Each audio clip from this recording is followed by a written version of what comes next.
had participants from different cities. Trelleborg, for example, Freiburg in Sweden, in Germany. We had Hamburg, Riga, Liepāja, more. Gävle was another city. So a wide range of different sizes and different situations the cities might be with regards to intermodality. What did we do? We went once through the entire intermodalizer benchmarking scheme or the assessment scheme nearly and explained what we mentioned with each indicator, what to take into account. Johanna always explained how and why Hamburg has, or why and how she voted for Hamburg for a certain indicator. And at the end, we came out that nearly all indicators, the Zumba cities have voted or had assessed themselves better than the cities we had in the workshop, which leads us to the question, okay, maybe we have to revise the results of the Zumba cities, or there is a lot of potential for communication between the partnering cities and cities attended work. It's a lot of, or the intermodalizer is a lot about understanding, have a different understanding on certain indicators, depending who you are or at which level or municipality you are working on. So the idea was maybe to ask more people from a certain city to assess their city, so that to get a broader view on a city, not just only by the assessed by one person, so maybe getting a broader one. And in a way to have more explanations what cities have in mind when they have assessed themselves. And that's again an invitation for all cities to participate in the intermodalizer. We are looking for more cities to do an assessment with. So in that way we can get a broad view, and of course cities have the possibility and opportunity to learn from each other and to see what city is, which city is doing better and why did they assess themselves in that way. So it's a way of communicating and communicating the results or the situations and learning from each other. And with intermodality in general, it turned out that in the participating cities, some of them are really starting to deal with intermodality. So nearly everything is missing, as some mentioned. And the new and emerging mobility concepts is an issue in many cities. So there is a wish for more of such concepts, more room, more possibilities, and the demand requested, or the demand for the cities to provide the floor for new mobility options. So that's from our workshop. So I can hand over to Colin.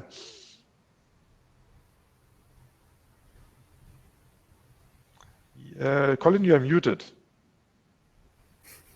Yeah, that's not the first time I've done that. In our workshop, we talked about bringing strong measures from planning into implementation, because we talked a little bit about during the summit about our different planning concepts, and I went through quickly about the commuter master plan guidelines that we created in the SUMBA project. We heard from several examples from Flavia and Altena that explained a little bit more about the about closing streets in one of the neighborhoods there and what the positive outcomes were. And then we had a lot of communication with residents. A lot of people felt that there was a quality improvement in quality in the neighborhood, a bit of a greenification with additional trees and green space for people. But then there's the drawback with reduced accessibility. Working now to extend that pilot to become more permanent, and as well as to increase the area that's been closed to cars. And then Robert from Kalmar, he presented their experiences with a mobility point, specifically there at the central station, where they've opened up a bicycle garage that helped to solve the concern about bike theft at that point. And so that's really promoted this intermodal or multimodal commuting in his city. And then Lisa from Rostock, she presented also a mobility point in her city as a pilot, allocating parking space, taking it from cars and prioritizing companies that like hire companies for lending cars as well as lending bikes. And they actually took some inspiration or some tips from Bremen, for example, on how to work with the traffic laws to make that possible. And then Monica from Olstein, she presented their experiences with the tram lines that they put in their city. And they've seen a really big increase, an increase of about 5 million trips per year, compared to about 40 million trips total with public transit. So a big increase, as well as some side benefits there with increases and better accessibility, as well as pedestrians. We sent out a few Menti survey questions here to get some input from the audience. We asked, what are the challenges that you face in your particular city or region in implementing strong measures? And the top 3 were basically political will was the first one. Citizens and residents that oppose change was number 2. And then a lacking budget and a lacking knowledge or acceptance among city staff or planners tied for 3rd place. We also asked what measures seem to be most difficult to push through. And then we had street closures to cars, pricing for car use and congestion, and then reducing car speeds was number 3. And then we had a question, what are the key drivers and incentives for implementing strong measures? Number 1 was financing, of course, is really necessary to implement those measures, to build the infrastructure and to make the changes. Societal trends that driving that demand, as well as having those positive examples. And basically we can summarize how do we bring those strong measures to implementation. We need concrete examples to show that how it could work. Having a pilot is a really good example, and we've seen several of those today and yesterday. It really very helpful to have something that's positive and visual appealing that the politicians can show as something positive for the residents. We need strong communication, especially from the beginning with residents and local businesses in order for it to be successful. And lastly, it's really helpful to have existing experience from that particular country, having it in that context, dealing with the legal and administrative issues. Because it's one thing to say, oh yes, they've done that in Ghent, or in Groningen, but that's a completely different situation than what we have here in Vaca, for example. So it's really good if we can see those examples in our country and in our context. So yeah, that's sort of a summary and the outcome of our session. Up to you, Daniel. Okay.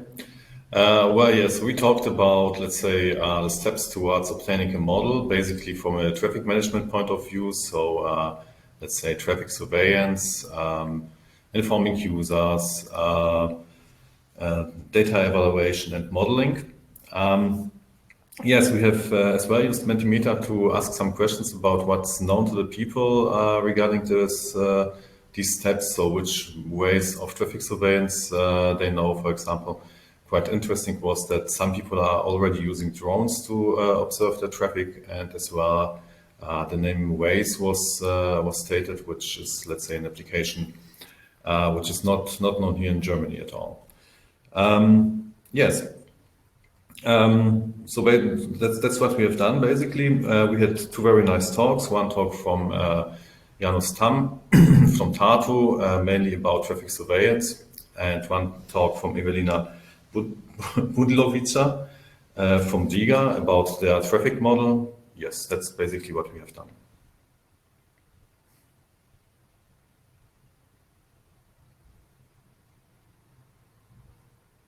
Julius, you're muted. Thank you. If I may ask a question to start the discussion, and then if somebody else wants to pop in, you either ask in chat or ask to share your audio and video, and you will comment. We desperately need some ladies here. It's again all male panel. Come on, what's going on? It's not only Eastern Europe, it's Baltic Sea region. What's going on here? So pop up on the stage. Anyway, my first question goes to Kai. You mentioned, I mean, what what appeared in the intermodalizer, one of the parameters is the coordination in between different stakeholders, different departments of a municipality. And we see this call for multidisciplinarity, for coordination.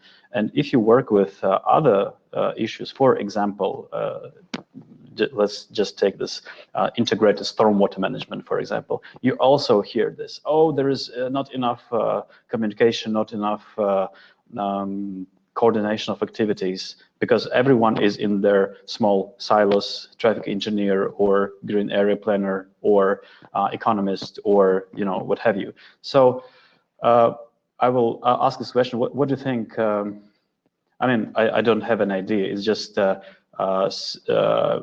municipal officials or people who work for cities, they are really torn by different priorities. Okay, we need to work with sustainable energy, with sustainable mobility, with sustainable infrastructure. So how to direct our attention? How to select priorities? Is there a way to integrate these things? Maybe some good examples are there. So it's a question maybe mainly to Kai, but also to everyone else in this conference. If you have a good response, please raise your voice. Thank you.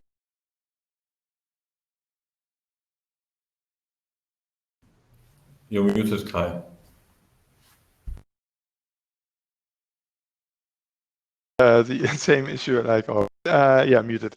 Yeah, thank you, Joris, for that question. And it's definitely a huge issue in many cities, as we have always contradicting interests. And money is a scar, and decide in which direction to go and to where to place the priority when it comes to measurements and implementation of certain things. Well, to be honest, on your question, I don't really have an answer. I mean, what we have seen in many cities that they have a kind of coordination body, and so players are on board and talking together and trying to find solutions together. To negotiate and to even just to exchange the needs the others have, because sometimes you simply don't see them and they're not on the plate.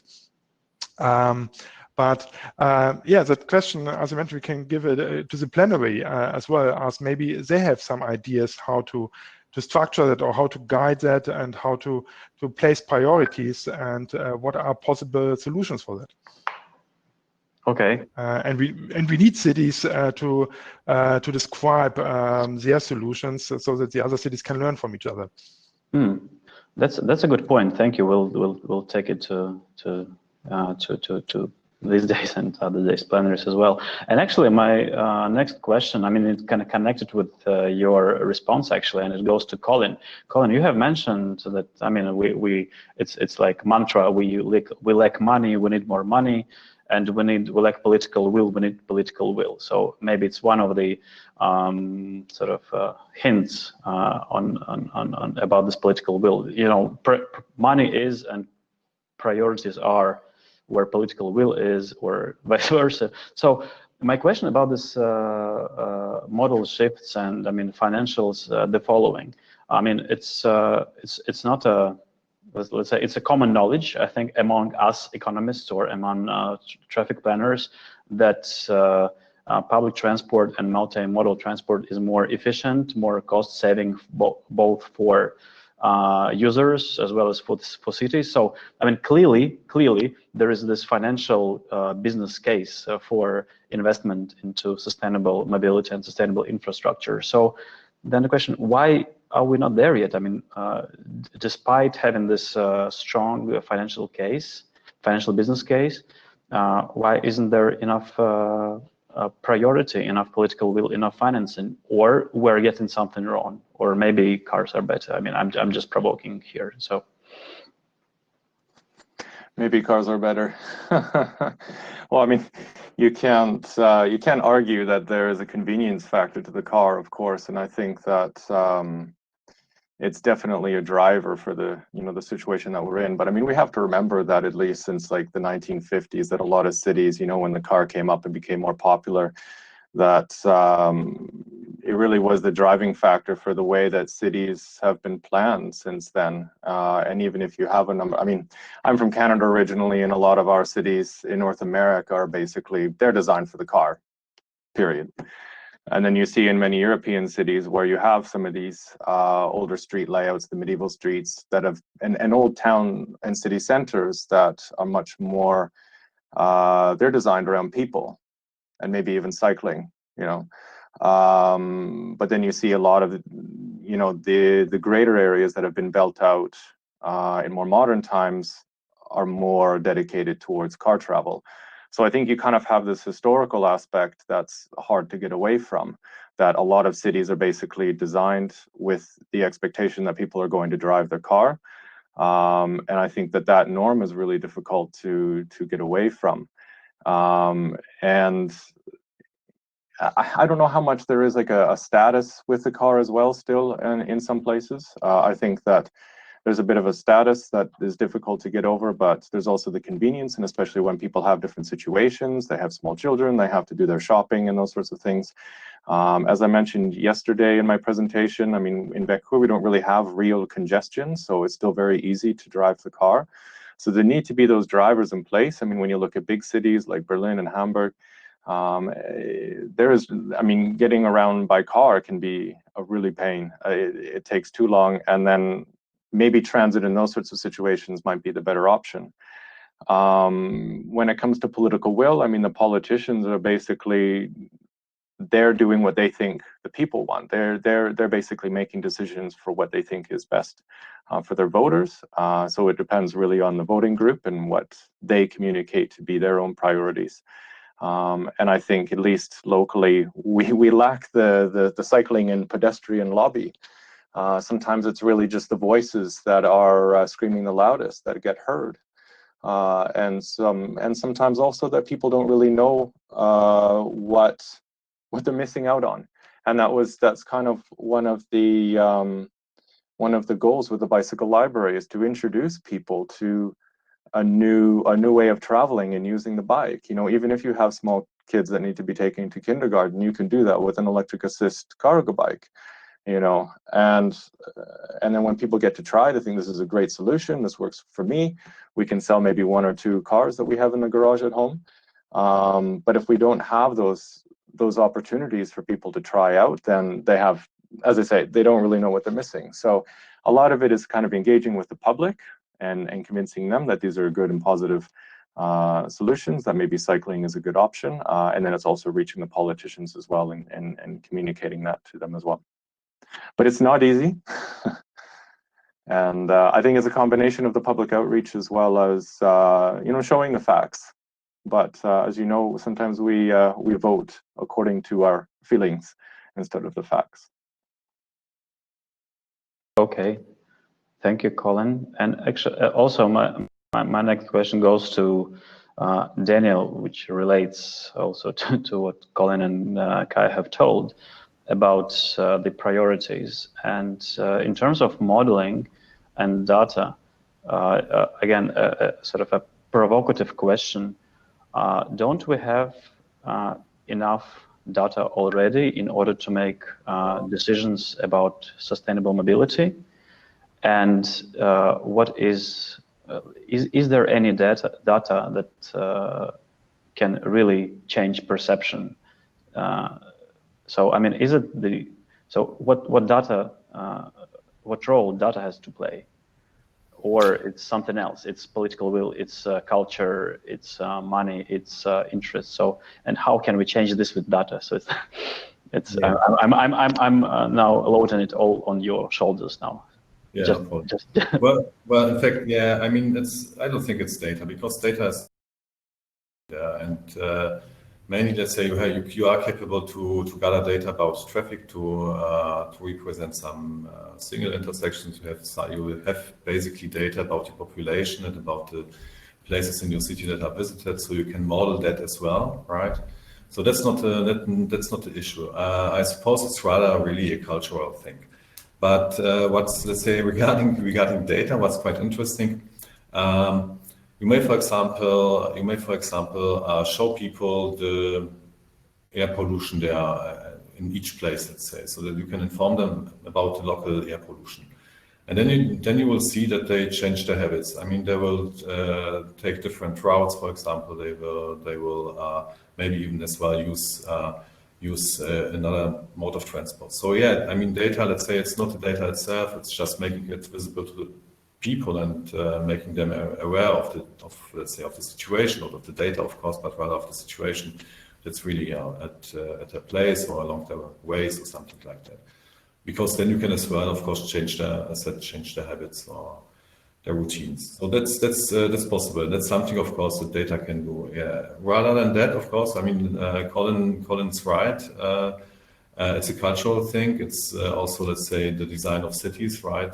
Also let's say the placement of different activity places in different districts and stuff like that. So that's, of course, let's say, something that has to be done. And for example, what is known is that, let's say, if we want to fulfill the targets we have posed for 2050 or something like that, then let's say we have not even public transport, not even electrically driven public transport will be sufficient. Let's say so we have to move to active modes. We have to shorten the ways. We have to do more home office maybe and things like that, right? So that's definitely true. And yeah, I mean, city planning can help as well because you can, for example, design the roads nicer. You can put more, let's say, more shops, more cafes and things like that, and make the buildings more colorful. And then the people will start to walk longer distances simply because it's, let's say, more attractive to walk. So it's also, let's say, yeah, it's also regarding building and extension, but of course not of the roads, but rather of the cityscape as such. Mm-hmm. Okay, so coming back to data, it's not the data per se, but it's open data. So this opening the data, and actually I'm now and the intermodalizer. How about? I mean, you definitely thought about it, or how about making this sort of web-based assessment and so that citizens can rate their own cities, and then it becomes also the sort of feedback mechanism to the politicians, and you can compare. It's like, I don't know. I mean, what could be a comparable tool? I mean, there was something like attractive cities launch a platform managed by some real estate or legal consultancies or something like this. So do you think if for example in the next project or in extension of Sumba you make intermodalizer like a website based, can it give something for opening up the data and communication about the real state of mobility as in the city as compared to other cities? Yeah, thanks, Lewis. Definitely, it's a really good idea to open the discussion. So you can use that ways that you different opinions or different point of views, and maybe the user see it completely different than a person on the administrative level. And so you get a broad view on how the city is doing, and even make it more possible to compare cities on a user basis. So yeah, we will take that idea with us and see what is possible to do within the Sumba project and the extension project. And if there is any possibility, put it on a website, do it a kind of interactive, and to leave it to the people who want to participate on that. Yeah, we'll take that with us. So thanks for that idea.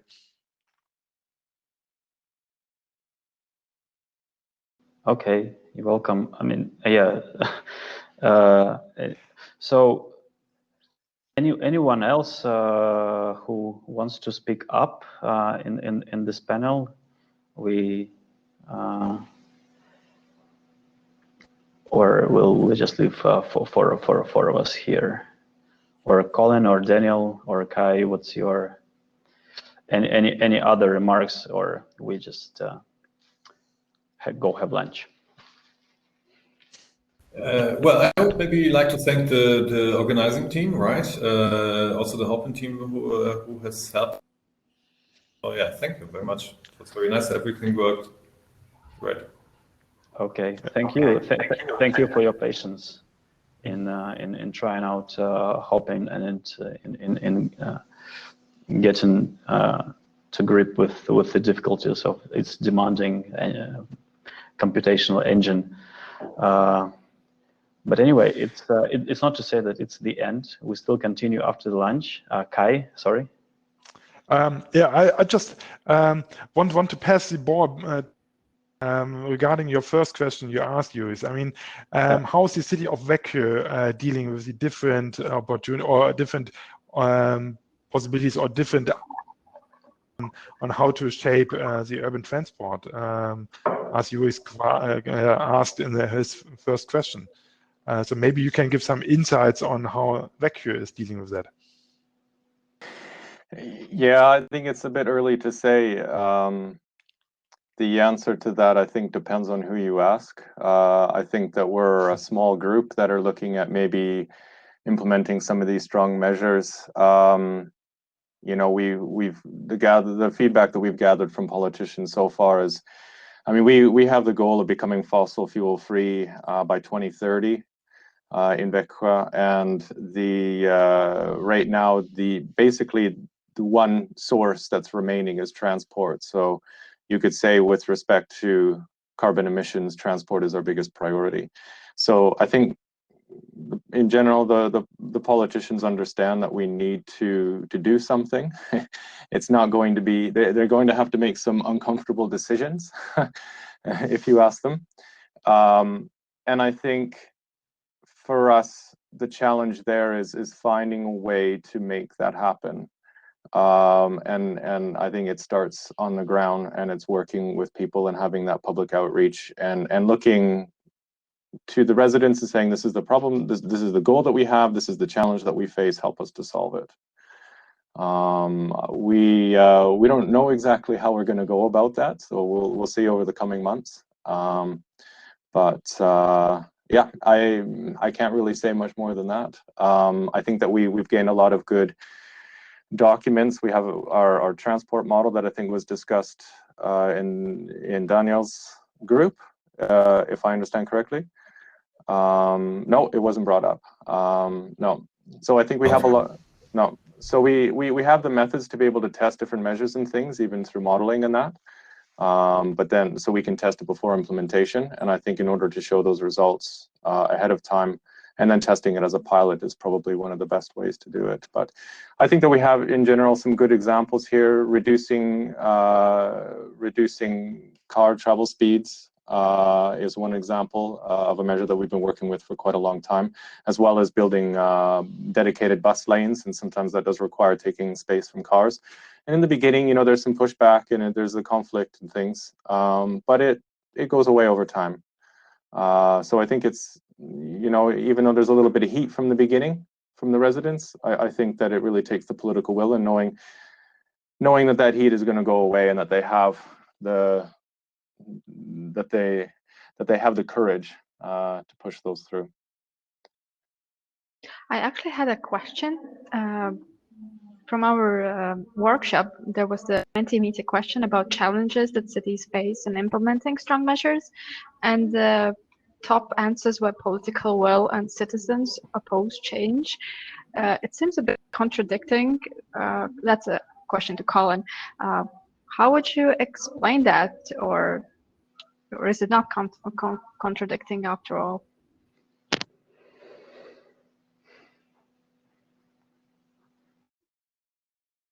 I think it's contradicting necessarily. As I mentioned before, the politicians are doing what they think is going to be received as a popular decision. And I mean, it's kind of human nature to resist change. We're very good at adapting, but we don't like to do it. I mean, it's whether you know, the road that you normally take to get to work is now all of a sudden crammed with buses, or they've reduced lanes and things to reduce capacity, and your travel time takes twice as long, or if it's something like this this open office plan that's become very popular, and people are sitting more in cubicle layout and instead of having their own office. I mean, people are resistant to change, and it's going to happen anyway. But I think it's important to understand that if it's a positive change, then, as I say, like, the heat will die down, and it's a matter of testing it out in a pilot and seeing how things can work in reality, and then making adjustments from there to kind of fine tune and get the feedback from people.